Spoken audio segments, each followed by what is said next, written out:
নমস্কার, যুক্তি তর্ক সঙ্গে অর্কয়ে আপনাদের স্বাগত। আপনাদের সঙ্গে আমি অর্কপ্রভ সরকার। মুখ্যমন্ত্রী দিল্লি গেছেন, প্রধানমন্ত্রীর সঙ্গে দেখা করবেন, কয়েকজন সাংসদও তার সঙ্গী হবেন। মূলত 100 দিনের কাজের বকেয়া টাকা, আবাস যোজনার বকেয়া টাকা যাতে কেন্দ্রীয় সরকার ছেড়ে দেয় সেই জন্যই দরবার করা। গ্রামোন্নয়ন মন্ত্রী গিরিরাজ সিং সংসদে সুদীপ বন্দ্যোপাধ্যায়কে বলেছিলেন যে তার হাতে টাকা রিলিজ করার ক্ষমতা নেই, প্রধানমন্ত্রীর সঙ্গে কথা বললে জট কাটতে পারে। অভিষেক বন্দ্যোপাধ্যায় রাজঘাটে অবস্থান, যন্তর মন্তরে ধর্ণা, কেন্দ্রীয় প্রতিমন্ত্রী সাধ্বী নিরঞ্জন জ্যোতির সঙ্গে সাক্ষাৎ করতে গিয়েছিলেন, তারপর এক মহানাটক, রাজভবনের সামনে অবস্থান বিক্ষোভ, তারপরে রাজ্যপালকে চিঠি, রাজ্যপালের খতিয়ে দেখার আশ্বাস, সব হলো। ইতিমধ্যে আবাস যোজনার কাজ খতিয়ে দেখতে কেন্দ্রের প্রতিনিধি দল এলো। আবার ন্যাশনাল হেলথ মিশনের টাকা বন্ধ হয়ে গেল, কারণ রাজ্য সরকার কেন্দ্রীয় সরকারের গাইডলাইন মানেনি। অনেক টাকা বকেয়া, 100 দিনের কাজে 7,000 কোটির একটু বেশি, আবাস যোজনায় 5,800 কোটির কাছাকাছি। রাজ্য সরকারের বক্তব্য, নির্বাচনে হেরে কেন্দ্রীয় সরকার বাংলাকে ভাতে মারার চেষ্টা করছে, তাই ন্যায্য টাকা দিচ্ছে না। ওপর থেকে প্রধান বিরোধী দলের অভিযোগ, মানে বিজেপির, যে 100 দিনের কাজ আবাস যোজনায় পাহাড় প্রমাণ দুর্নীতি হয়েছে, ভুয়ো জব কার্ড দিয়ে কয়েক হাজার কোটি টাকা সরানো হয়েছে। কোন মিডিয়া দেখাচ্ছে যে এই প্রথম, এর আগেও গত বছর তৃণমূলের সাংসদরা সংসদ অফিসে 17 জন সাংসদ মিলে মোদিজির সঙ্গে মিট করেছে, এবং যারা মোদিজিকে গালাগালি করে মাইকে পশ্চিমবঙ্গের মাটিতে এসে, তারা মোদিজির সামনে হাত জোড় করে কি করুণ অবস্থায় দাঁড়িয়েছিল লোক দেখেছে। আমি একটা কথা বলতে পারি, ফেডারেল স্ট্রাকচারে প্রধানমন্ত্রী তার রাজধর্ম পালন করছেন, এটা নিয়ে বাংলার মানুষের বিচলিত হওয়ার কোনো কারণ নেই।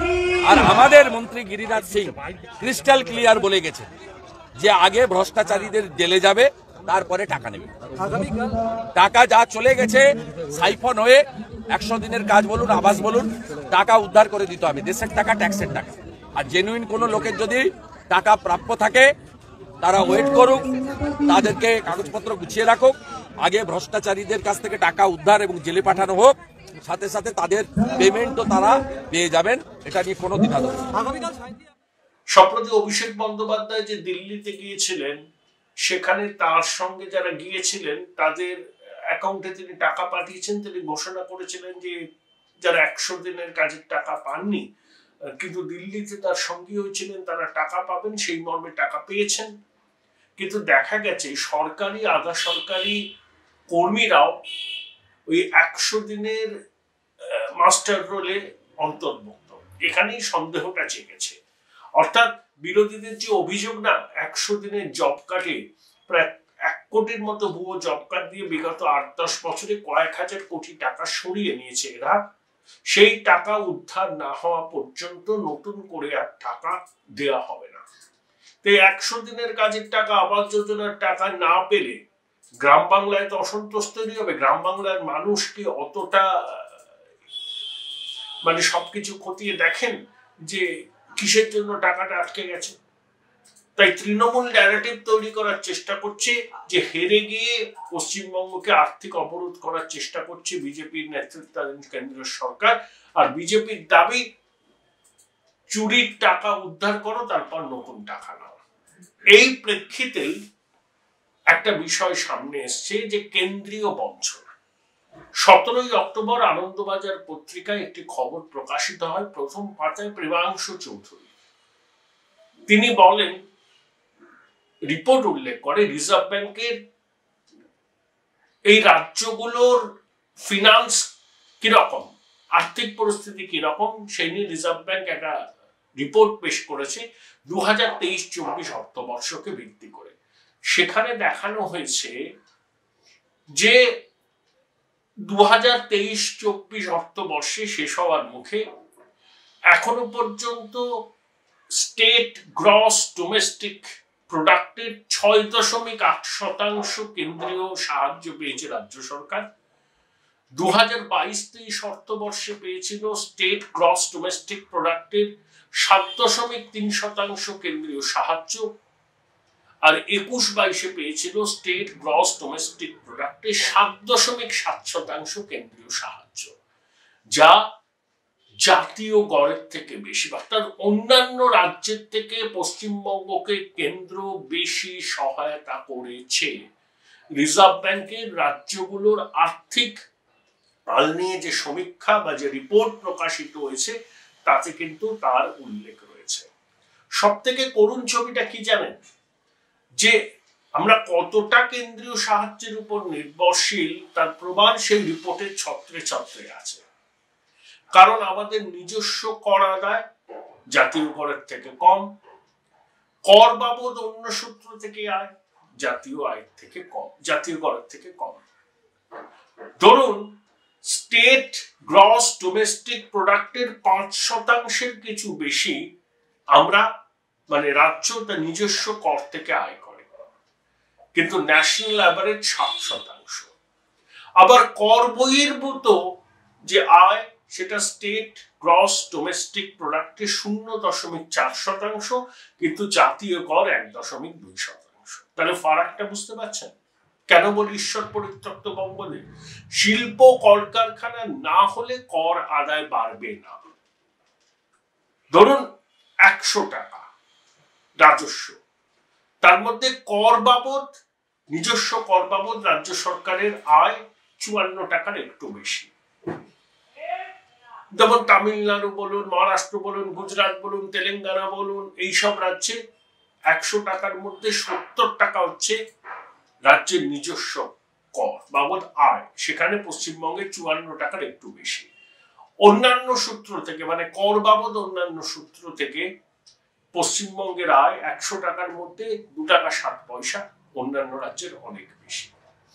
তাই স্থায়ী সম্পদ পরিকাঠামো নির্মাণে রাজ্য সরকার ব্যয় করতে পারছে না, আর সামাজিক সুরক্ষা খাতে টাকা দিচ্ছে। এই হচ্ছে ছবি। অর্থাৎ কেন্দ্রীয় বঞ্চনার অভিযোগ কিন্তু ধোপে টিকছে না।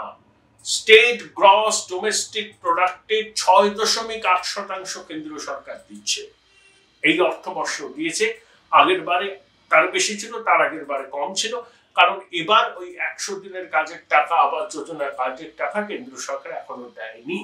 কিন্তু তা সত্ত্বেও স্টেট গ্রস ডোমেস্টিক প্রোডাক্টের তুলনায় কেন্দ্রের অনুদান জাতীয় গড়ের থেকে বেশি। কি বলবেন মাননীয় মুখ্যমন্ত্রী? কেন্দ্রের বঞ্চনা, কেন্দ্র টাকা দেয় না। কেন্দ্র 2014 থেকে 23 পর্যন্ত পশ্চিমবঙ্গ সরকারকে যে টাকা দিয়েছে ইউপিএ জমানার 10 বছরের থেকে অনেক গুণ বেশি। এমনকি 100 দিনের কাজের প্রকল্প এখনো পর্যন্ত যে টাকা কেন্দ্রীয় সরকার দিয়েছে বিগত 10 বছরে, সেটা ইউপিএ জমানার থেকে বেশি। টাকার হিসাব দিতে হবে, তো হিসাব দাও, টাকা নাও। প্রধানমন্ত্রী সঙ্গে দেখা করে দাবি সনদ পেশ করবেন। আসলে মমতা ন্যারেটিভ তৈরি করতে চাইছেন যে কেন্দ্র মানে বিজেপি পশ্চিমবঙ্গে নির্বাচনে হেরে গিয়ে আর্থিক অবরোধ সৃষ্টি করতে চাইছে, কিন্তু বাস্তব পরিস্থিতি হলো এই যে কেন্দ্রের অনুদান স্টেট গ্রস ডোমেস্টিক প্রোডাক্টের 6.8% এই অর্থবর্ষে মানে 23 থেকে 24 জাতীয় গড়ের থেকে বেশি। Join Indian Institute of Hotel Management now. Right choice, right decision. এবং আপনারা বুঝতে পারছেন যে কতটা নির্ভরশীল কেন্দ্রের সাহায্যের উপরেই রাজ্য সরকার।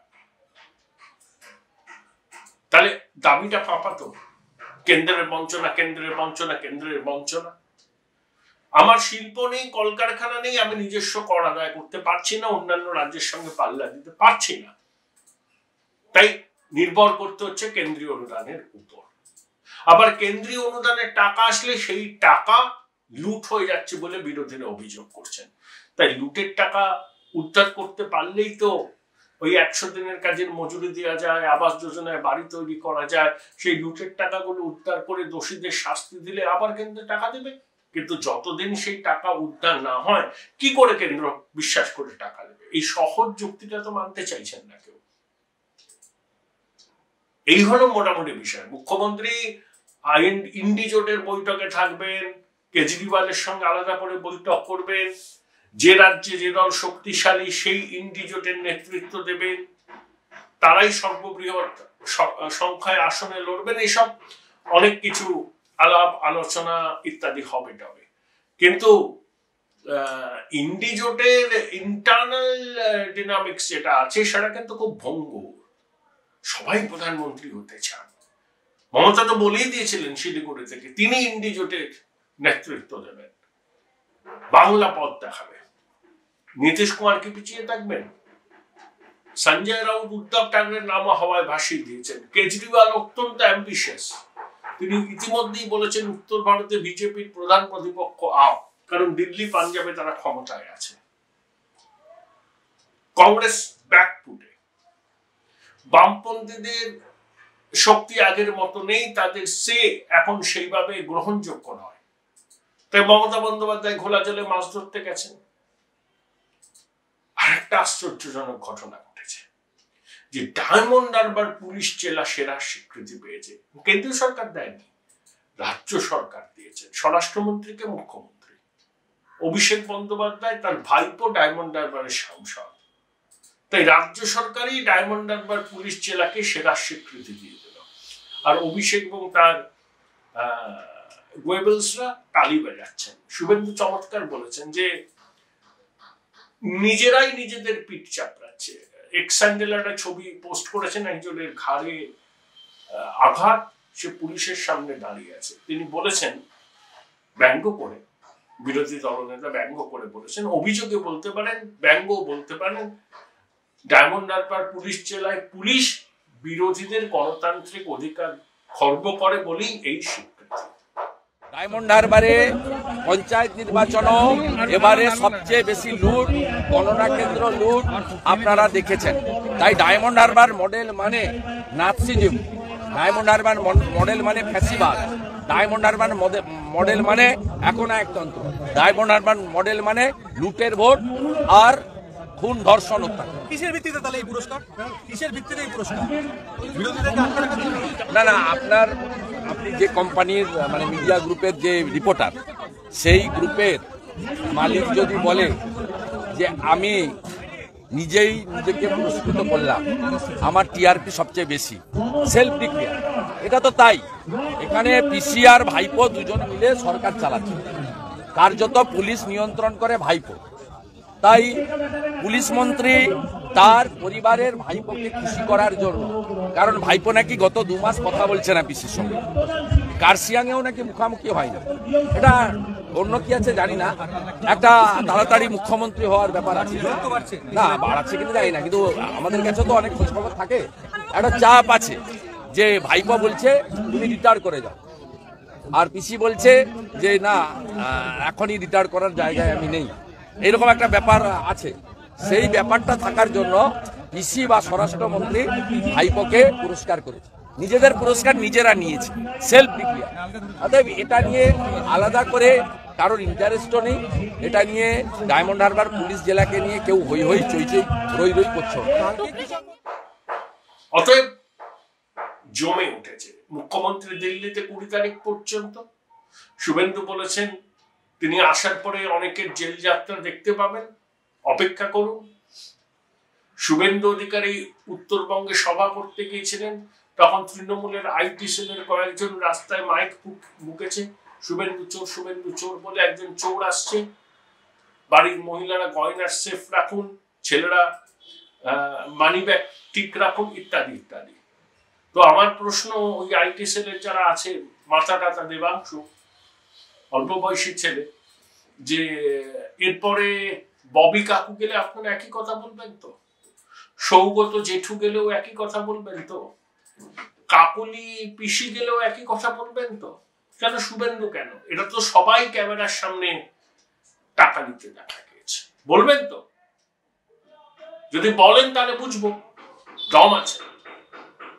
আর নারদা বিষয়টা কি সেটা শুভেন্দু অধিকারী তার মতো করে ব্যাখ্যা দিয়ে দিয়েছিলেন, ফিরাতাকেও সমর্থনও করেছিলেন, হয়তো এখনো করেন, প্রকাশ্যে বলতে পারেন না।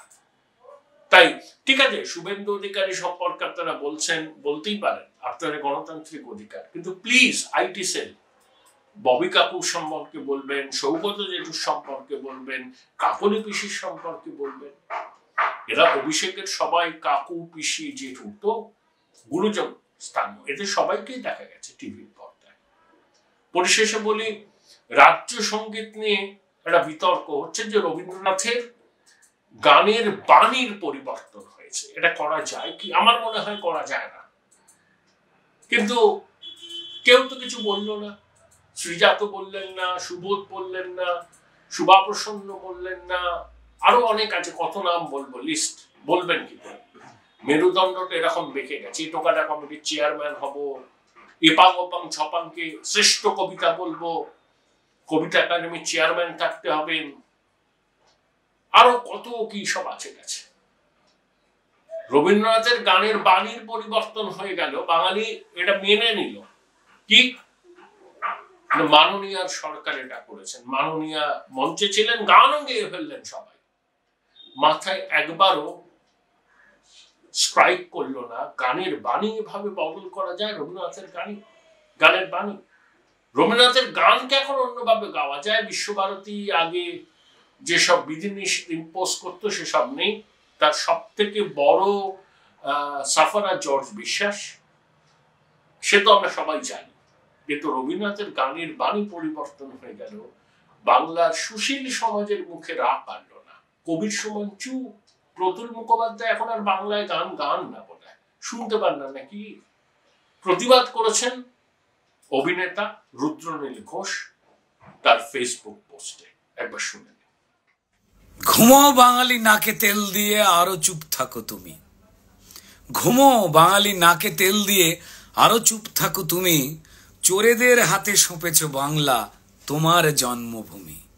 এই বাংলায় সব চুরি যায় ডাল ভাত। সেই চুরি থেকে বাঁচতে পারেনি এবার রবীন্দ্রনাথ। চলুন বাঙালি আরো চুপ থাকি, চামড়া করেছি মোটা।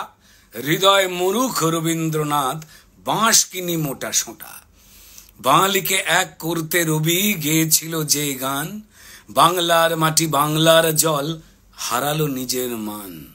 স্বৈরাচারী শাসক এবার খেললো নোংরা খেলা, বিশ্বকবির লেখা শব্দকে পাল্টালো এই বেলা। বাঙালির পণ বাঙালির আশা, বাঙালির কাজ বাঙালির ভাষা। বাঙালির পণ বাঙালির আশা, বাঙালির কাজ বাঙালির ভাষা। এ লাইনগুলো আর বেঁচে নেই, খুন হলো প্রত্যাশা।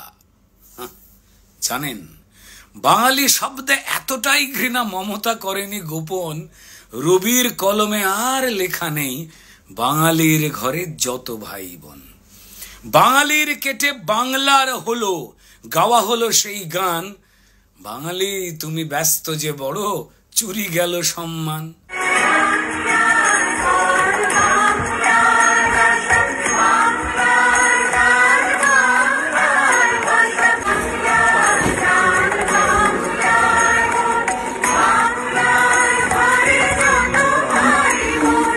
বাঙালির লেখা প্রতিটা শব্দ সরকারিভাবে চুরি। বিকৃত হলো রবীন্দ্রনাথ, তৃণমূলী ভেলপুরি। স্পর্ধা দেখিয়ে বিকৃত গান গাইল মুখ্যমন্ত্রী। হ্যাঁ, স্পর্ধা দেখিয়ে বিকৃত গান গাইল মুখ্যমন্ত্রী। জলের মতন স্পষ্ট এবার কে আসল ষড়যন্ত্রী। জলের মতন স্পষ্ট এবার কে আসল ষড়যন্ত্রী। গীতবিতানের রচয়িতাকে তিনি ফুৎকারে দিল ছুঁড়ে। কবিতা বিতানও লিখেছি আমি, চলে যা আস্তা কুঁড়ে। কবিতা বিতানে তব জয় গানে বুদ্ধিজীবী ও দালাল। রবীন্দ্রনাথ কুচি কুচি করো, বাংলা করেছ হালাল। কোথায় লুকোলে শিল্পী কবিরা, রবি বুকে যারা বাঁচো। এই কোথায় লুকোলে শিল্পী কবিরা, রবি বুকে যারা বাঁচো। বিশ্বকবি যে নিঃস্ব হলেন, এবার দুহাত তুলিয়া নাচো। এরা চাকরি আবাস জব কার্ড খেলো গরিবের চাল। এবারেতে খেলো রবীন্দ্রনাথ, বাঙালির কি কপাল। চলুন বাঙালি ঘুমোই সবাই, নাক ডাকি জোরে জোরে। পড়ে থাকা শেষ ইজ্জতটুকু চুরি যাক কাল ভরে। যদি শির দাঁড়াটুকু সামান্য থাকে রবীন্দ্র প্রেম। প্রতিবাদ করো, রাস্তায় নামো, অন্তত বলো সেম। হতে পারো তুমি তৃণজীবী কেউ, হতে পারো কমরেড, হতে পারো তুমি জাতীয়তাবাদী, তবু গড়ে তোলো ব্যারিকেড। হতে পারো তুমি সাবধানে চলা, মুখে বলা নিরপেক্ষ, হতে পারো তুমি ইউটিউবার, শাসকের প্রতিপক্ষ। তুমি কি জানতে এই অপরাধ? তুমি কি মানছো বলো? যদি না জানো, যদি না মানো, প্রতিবাদ হোক চলো। নয়তো ভুলে যাও তুমি 25শে বৈশাখ কিংবা 22শে শ্রাবণ, ভুলে যাও তুমি 25শে বৈশাখ কিংবা 22শে শ্রাবণ। রবি ঠাকুরের লেখনী ভাষান, দিক তৃণমূলী প্লাবন। হাম্বা রাম্বা সাম্বা চলুক, বাঙালিকে লুটপাট। মমতা ঠাকুর রচনা করুন নতুন সহজ পাঠ। চলুন বাঙালি ঘুমোই সবাই, নাক ডাকি জোরে জোরে। তাহলে চলুন বাঙালি ঘুমোই সবাই, নাক ডাকি জোরে জোরে। নোবেলের মতো রবীন্দ্রনাথ চুরি যাক কাল ভোরে। নোবেলের মতোই রবীন্দ্রনাথ চুরি যাক কাল ভোরে। নমস্কার।